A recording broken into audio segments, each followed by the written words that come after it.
El día de ayer nosotros comenzamos a hablar con respecto a lo que tiene que ver con el continente americano o también conocido como el nuevo continente. Quiero que me preste atención.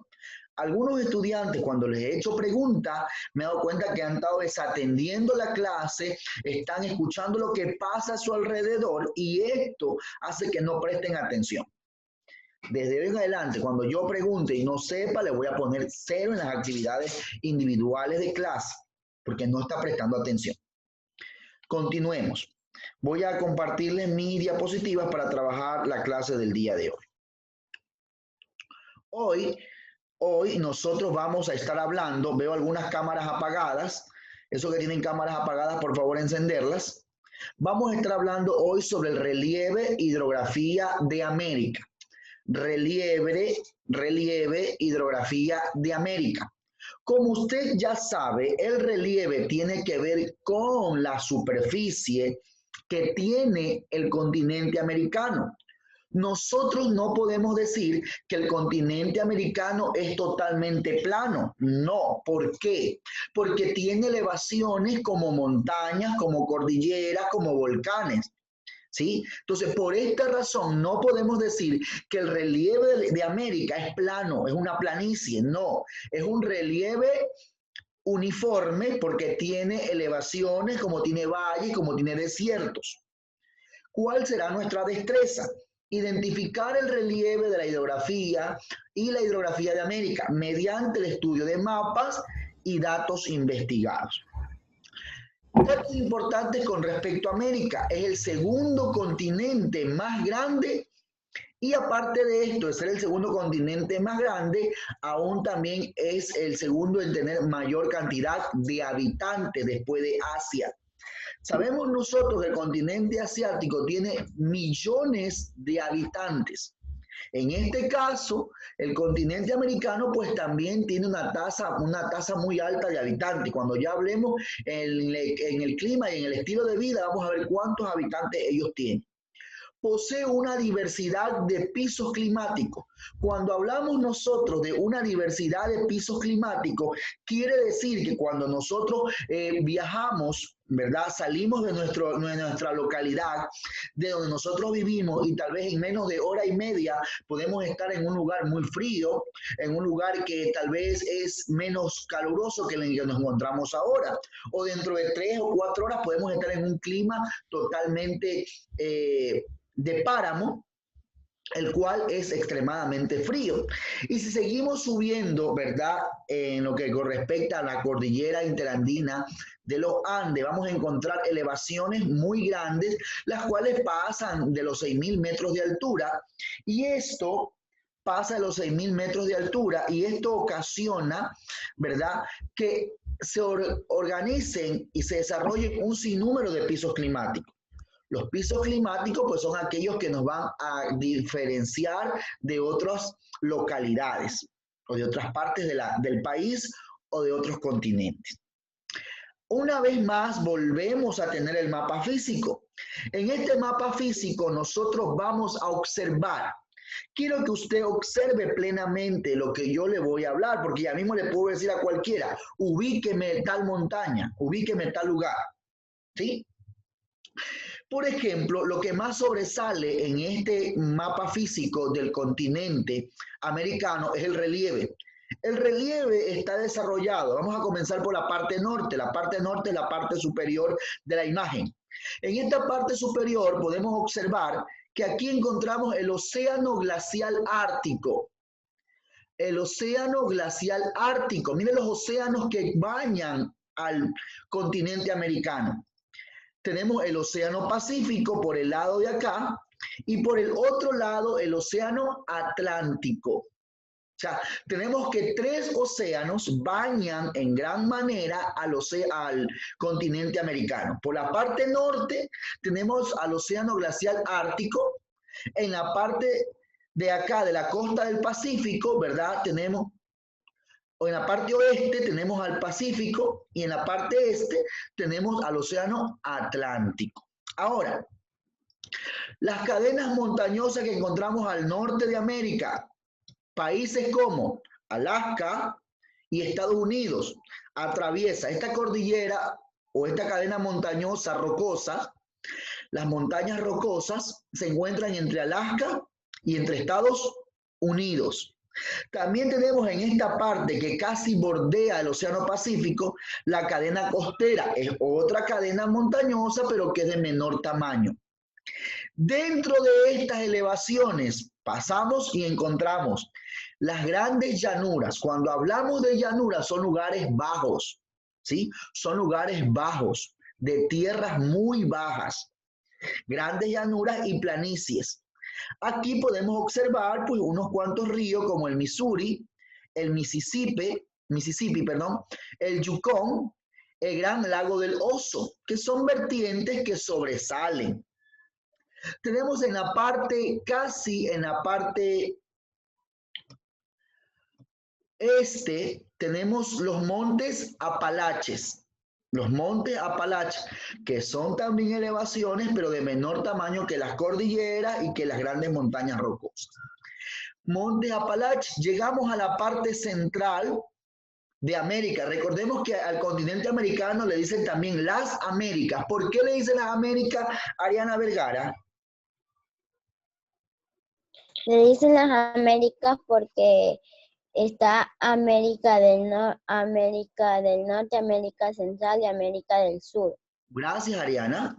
Le dicen las Américas porque algunos geógrafos, cartógrafos, estudiosos de la geografía, dicen que se llama las Américas porque la dividen en América del Norte, en América Central y en América del Sur.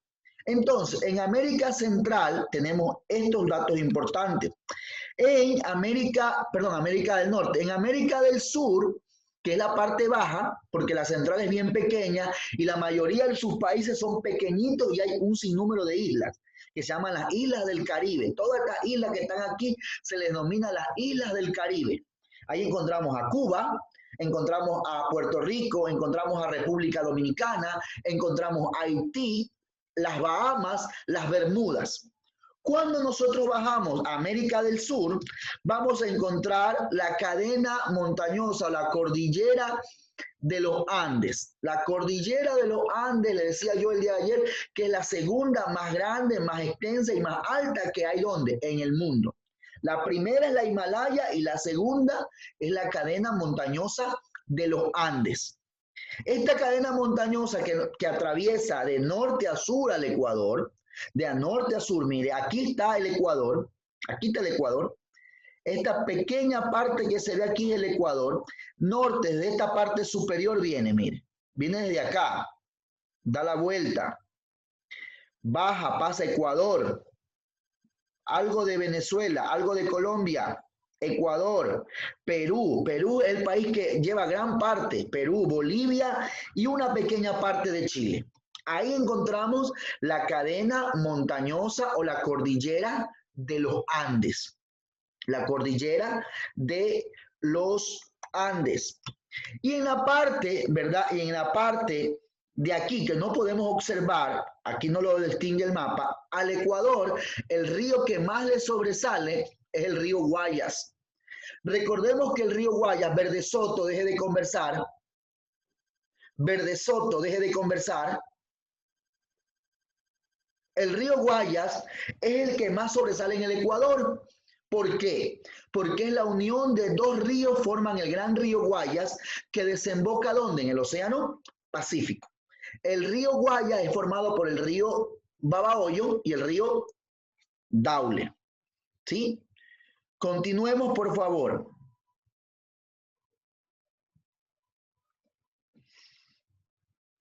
Ahora, quiero explicarles algo. Aquí tal vez no lo podamos observar. No sé si ustedes han escuchado hablar acerca del Triángulo de las Bermudas. ¿Sí? El Triángulo de las Bermudas es algo que llama mucho la atención a estudiosos, a científicos. ¿Por qué? Porque en este lugar del Océano Atlántico, suceden cosas raras como la desaparición de barcos, la desaparición de aviones, ¿sí? Y personas que han logrado estudiarlo de una manera alejada, pues han sacado hipótesis. pero en sí, a ciencia cierta, no se tiene todavía una explicación clara de lo que sucede en el Triángulo de las Bermudas. Verde Soto, mucho conversa. En esta parte tenemos el Triángulo de las Bermudas. Tal vez no lo podamos observar muy bien. Aquí, en esta punta donde yo he anotado, aquí, déjenme ver si puedo utilizar un apuntador. Vamos a ver. Aquí. En esta punta de aquí, que acabo de encerrar, tenemos la península de Florida, ¿sí? El estado de Florida, y a su vez en ese lugar encontramos nosotros en Miami. En la parte de acá encontramos una isla que no se ve su nombre, Puerto Rico, y en la parte de acá encontramos las Islas Bermudas. Se denomina así el Triángulo de las Bermudas. Porque en este lugar, en medio de este lugar, dentro de las aguas del Océano Atlántico, cuando un barco llega a pasar por esta agua, sea así como venga, o por su espacio aéreo, cuando hablamos de espacio aéreo me refiero al cielo, pasa o sucede algo que la ciencia no lo termina de explicar. Aviones desaparecen, barcos desaparecen, y después de muchos años, cuando tratan de investigar por debajo de su agua, encuentran, algunas ocasiones han encontrado barcos hundidos. Y se cree porque son los barcos que pertenecen a esta causa por la desaparición en el Triángulo de las Bermudas. Esto relacionado al Triángulo de las Bermudas, pues es muy interesante. Tal vez no podemos expandirnos más porque no lleva a nuestra clase, porque hay muchas posturas de diferentes investigadores del tema. Es lo que quería resaltar en esa parte, ¿no? Cuando hablamos del Triángulo de las Bermudas, estamos hablando, ¿por qué se llama Triángulo de las Bermudas? Recuerde eso, porque está ubicado entre Miami, que pertenece al estado de Florida, las Islas Bermudas y Puerto Rico. En estos tres se ubica y forma el Triángulo de las Bermudas. Continuemos.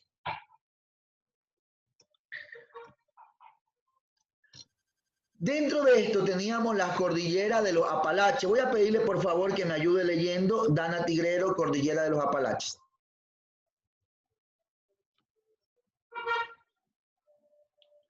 Lea, Dana Tigrero. Buenos días. La cordillera de los Apalaches o Montes Apalaches es una importante cordillera situada a este de los Estados Unidos de América, constituyendo el elemento morfológico más sobresaliente de la parte oriental de Norteamérica. Muy bien, gracias. Ahí tenemos un dato importante sobre los montes Apalaches o cordillera de los Apalaches. Tenemos la cordillera de los Andes. Ayúdeme leyendo, por favor, cordillera de los Andes. Abigail Topa. Señorita Topa, Lisek, lea, por favor. Buenos días, profe. Lea, por favor. ¿Cuál leo, profe? Y cordillera de los Andes. Ya. La cordillera de los Andes es uno de los sistemas montañosos más importantes del mundo, siendo la más extensa y la segunda más alta. Muy bien, gracias. Por favor. Muy bien. Aquí tenemos, mire, la cordillera de los Andes que atraviesa de norte a sur al Ecuador. Aquí está el Ecuador de norte. Por aquí está el norte de Ecuador y el sur de Ecuador y continúa Perú, Bolivia, Chile y el resto del país. Dice que esta cordillera es muy importante en el mundo, siendo la más extensa, o sea, la más larga y la segunda más alta, porque la primera es el Himalaya. Les recuerdo, las montañas rocosas, léame por favor las montañas rocosas. Ayúdenme leyendo las montañas rocosas. Esos estudiantes que tienen cámaras apagadas, ya les he tomado fotos para hacerle llegar a sus representantes. Diego Mejía, léame las montañas rocosas, por favor.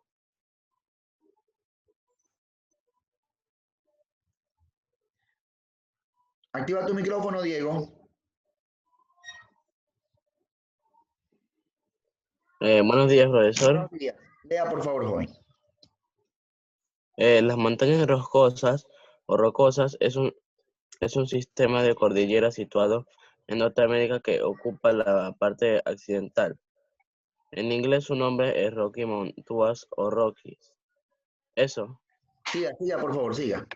Ya, su pico más alto es el Monte Everest, con 4.401 metros de Colorado. Han sido escenarios de múltiples películas del oeste y son muy populares por su belleza salvaje y su vegetación. Muy bien, gracias. Entonces ahí tenemos nosotros las montañas, apaga su micrófono, las montañas rocosas. El monte más importante, no es Everest por si acaso, alguien escuchó mal, es el monte Elbert, 4.401 metros de altura en la ubicación de ¿dónde? Del Colorado. Esa es la ubicación de ese monte en las montañas rocosas o las rocallosas que también le llaman. Listo, señorita Sarmiento. Continuamos.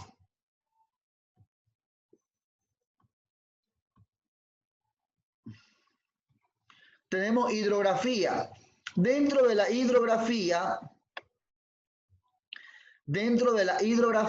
tenemos aquí una vez más el mapa de América, pero ubicado con puntos estratégicos, ¿verdad? No vamos a revisar toditos, pero sí vamos a ver los más importantes. El número 1, el río Yukón, está ubicado en la parte superior. En esta parte teníamos el río Yukón que ya se los había mencionado en el mapa físico. El río Mississippi, el número 6, en esta vertiente de aquí lo encontramos, o en este sector. Río Mississippi. Río Missouri, un poquito más arriba del Mississippi estaría ubicado. También yo les había hablado del lago del Gran Oso, que estaba en la parte superior, que corresponde ya a lo que correspecta a Alaska, ¿verdad? Alaska.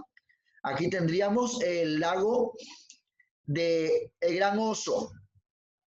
Y tenemos otros lagos en la parte interna, como el número 18, que es el lago de Argentina, el 19, que vendría a ser el Río de la Plata, que también es Argentina, Río de la Plata, en esta ubicación. Tenemos el 17, el río Amazonas, que es una de las vertientes más importantes y el río más caudaloso que hay en América. El río Amazonas es el río más caudaloso que existe en América y algunos hidrógrafos han situado que es el más caudaloso del mundo. ¿Por qué? Porque es un río muy embravecido, sus aguas son muy fuertes, tienen mucha fuerza, ¿sí? En el 15 nosotros tenemos tenemos a un lago llamado el lago de Maracaibo, que está ubicado en el país de Venezuela, y el 16, que es el río Orinoco, también ubicado en parte de los países de las Guyanas francesas. Continuemos. Aquí hay un dato que he anotado en la parte de abajo. Dice, el continente americano es muy privilegiado por tener un conjunto de ríos, lagos, cataratas que conforman el sistema hidrográfico. Como le expliqué también a un inicio, en el Ecuador, ¿cuál sería el río más importante? El río Guayas. También tenemos una pequeña afluente del viejo río Amazonas, que ya no es mucho. Recordemos que el Ecuador tuvo desmembración, o sea, perdió parte de tierras por causa de Colombia y de Perú, y dentro de esas tierras que perdió el Ecuador, ¿verdad? Que con respecto al río Amazonas, de esa manera nosotros hemos perdido esas afluentes. El río Amazonas comienza desde la parte este y bordea todo esto, mire. Todo esto bañando Venezuela, bañando Colombia, bañando Perú, bañando Brasil. Es una extensión muy larga del río Amazonas. Pero lo que nos queda a nosotros es una pequeña parte de este río, ya que hemos perdido esos territorios y en esos territorios habían afluentes del río Amazonas. La actividad, hable sobre la cordillera de los Andes. ¿Qué podemos decir con respecto a las cordilleras de los Andes? A ver, Nayeli Sarmiento. que la cordillera de los Andes es uno de los sistemas montañosos más importantes del mundo. ¿Qué más? Segunda más alta y también es la más extensa. Muy bien, gracias. Podemos decir eso. Tenemos la cordillera de los Andes, un sistema montañoso más importante del mundo, siendo la más extensa y la segunda más alta. Muy bien, perfecto. Segunda pregunta, me he equivocado ahí. Mencione 5 fuentes de agua en América, ¿verdad? Cuando me refiero a fuentes de agua, hay que corregir eso. Me estoy refiriendo a ríos, a lagos o a cataratas en este caso, ¿no? Usted puede poner ahí el río Yukon, el río Mississippi, una infinidad de ríos que hemos visto. Por ejemplo, yo voy a mencionarles ahí Mississippi, Missouri, Amazonas, el lago de Maracaibo, que está ubicado ¿dónde? ¿Quién sabe dónde está ubicado el lago de Maracaibo? ¿Alguien recuerda dónde está ubicado el lago de Maracaibo? Nadie. El lago de Maracaibo estaba ubicado ¿dónde? Vamos a ver, alguien me escribió por interno.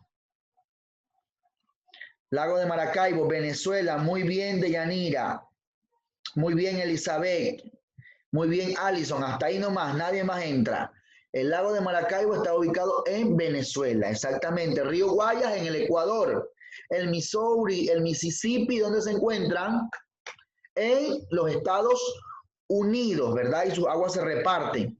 Y el río Amazonas, pues, se reparte por varios países. Estimados estudiantes, tienen que investigar también qué es la falla de San Andrés. Hemos escuchado hablar en algunas ocasiones que la falla de San Andrés puede provocar para algunos, dígame, Yampi. Levantó la mano Yampi, dígame. Sí, dígame. ¿Me escucha? Sí, dígame. Yo tengo un concepto de lo que es la falla de San Andrés. A ver, comenta lo que tú sabes, comenta. La falla de San Andrés es una falla transversal que discurre por unos 1.300 kilómetros a través del estado de California en Estados Unidos y Baja de California en México. Ya. Muy bien, muy bien. El límite tectónico entre la placa de Norteamérica y la placa del Pacífico. Y su desplazamiento relativo es horizontal dextral. Muy bien, gracias. A ver, Nayeli Sarmiento. Yo estuve investigando ahorita y dice que esta falla sucedió el 16 de abril de 1906. Ya. Y que Sí, ocurrió a lo largo de casi 700 kilómetros. Dice que también eso que no, también se la llama el Big One. ¿Ya? Muy bien, gracias. Recuerde investigar más sobre estos datos. Algunos estudiosos de la geografía indican que esta falla, bueno, involucra varios estados de Estados Unidos, como California, y esta falla a la vez llega hasta México. Puede provocar una ruptura y una separación. Cuando esta falla se dé un movimiento telúrico como un temblor, un terremoto, puede provocar que se rompa esta falla, se rompa esta estructura terrestre entre la placa tectónica del Pacífico y la placa tectónica norteamericana, y esto ocasiona que se divida América del Norte, tal vez sufra mucho América Central porque es muy fina, y se separe América del Sur. No sabemos cuál sea lo que vaya a suceder. Entonces, eso es lo que usted tiene que investigar, por favor, sacar mayor información. Hasta ahí nos vamos a quedar. Estimados estudiantes, que el Señor les bendiga en esta mañana. Esperemos, por favor, que puedan cumplir con sus actividades. Recuerde que para el día jueves voy a recibir las actividades de las semanas anteriores más la de esta semana. Antes no, el día jueves me envía por semana y en orden. Si puede hacer usted un collage de la foto por semana, mucho mejor. Que el Señor les bendiga. Así es, Yampi, hubiera mucha cantidad de muertos para aquel entonces. Que el Señor les bendiga y que tengan un excelente día, estimados estudiantes. Bendiciones.